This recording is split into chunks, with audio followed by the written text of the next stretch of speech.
Kuuɗe Lilaaɓe suura 24 aya 24 yaaki 22. Bulus Yeesu Felis e Durusila. Gada balɗe seɗɗa, Felis wardi e debbo muɗum, Yahudankeejo bi'eteeɗo Durusila. O lili Bulus noddoye, o nana ko o wi'ata dow hoolaaki Yeesu Almasiihu. Ammaa nde Bulus waɗi ka metuki dow aadilaaku e surki hoore e nyalde jaango, sey Felis huli, wi'i, jooni ɗum heƴi. Yahu, to mi heɓii carel, mi noddete.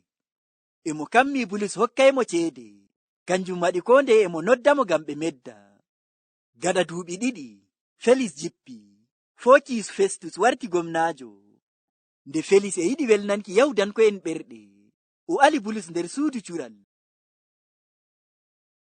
Nder ayaaje ɗe en nani, gada balɗe seɗɗa, sey Felis wardi e debbo muɗum Yahudankeejo, bi'eteeɗo Durusila. O waɗi ɗum waddoyi Bulus yeeso maɓɓe, ngam Bulus metanaɓe dow hoolaaki Annabi Iisa. Aya 25 wi'i, ammaa nde Bulus waɗi ka metuki dow aadilaaku e surki hoore e nyalde jaango, sey Felis huli, wi'i, jooni ɗum heƴi.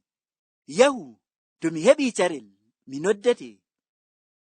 En nani, nde Bulus wari, o waɗi ka metanki Festus e debbo muɗum dow aadilaaku e surki hoore e kiita Allah gareeka nyalde jaango. Waato ɗo, Bulus e wi'a Festus gomnaajo e debbo muɗum Durusila, nde Allah Joomiraawo hokkiiɓe laamu, haani ɓe ngaɗa aadilaaku nder laamu maɓɓe. Ngam taariha holli Festus no kalluɗo, nden bo Durusila debbo mo o te'i, debbo goɗɗo. Ngam non Bulus e haɓana ɓe dow ciya aadilaaku maɓɓe e fii kalluɗum ɗum ɓe ngaɗata. Bulus holli ɓe haani ɓe cura ɓerɗe maɓɓe diga jaraba Ceyɗan e kuuɗe muɗum. To ɓe tokkirana yidde ɓerɗe maɓɓe e ko ɓalli maɓɓe ngiɗi, ɓe ngaɗa ka waɗuki hakke. Amma haani ɓe jooɗo jonde laaɓnde e seniinde yeeso Allah. Bulus ɗawti siftoranki ɓe nyalde jaango e wara, waato nyalde nde Allah Joomiraawo waɗanta ko moye ɓii Aadama kiita nder aadilaaku. Ngam non ɓe koolo Annabi Iisa, ngam ɓe keɓa yaafuye hakke maɓɓe e kisndam diga kiita Allah gareeka nyalde darngal. Amma en nani, nde Felis nani ko Bulus wi'i ɗum dow kiita Allah nyalde darngal, haani nda o tuuba, o ala hakke maako, o hoolo Annabi Iisa, ngam o heɓa yaafuye hakkeeji maako. Amma o wanyi, o huli, o wi'i Bulus, ɗum heƴi non, mi nani ko mbiɗa. Dillu, to mi heɓii carel mi noddete, ngam mi ɗawta nanki ko mbi'ata. E non Felis e debbo muɗum Durusila wanyi moƴƴere Allah, nde kisnam diga hakke e kiita Allah gareeka nyalde darngal. Bandiraawo am an hettindittoɗo, ko amma aɗon bo Felis gomnaajo o?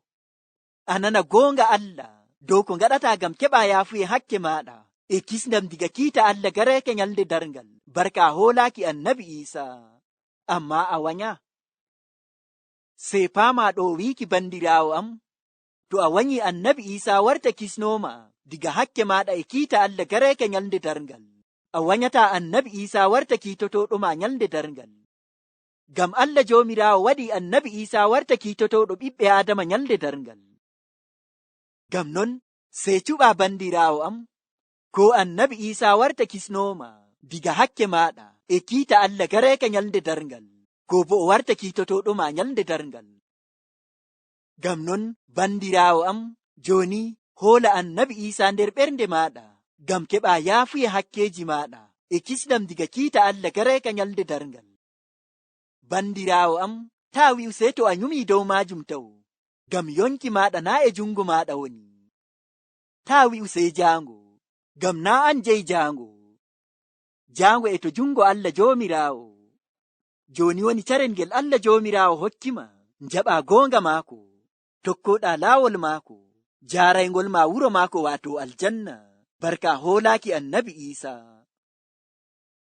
Aya 26 wi'i, e mo kammi Bulus hokkaymo ceede, kanjum waɗi ko nde e mo noddamo ngam ɓe medda. Ɗo en nani, Felis e kammino Bulus hokkaymo ceede ngam o yoofamo. Felis e andi Bulus e woodi goonga, haani da o yoofamo.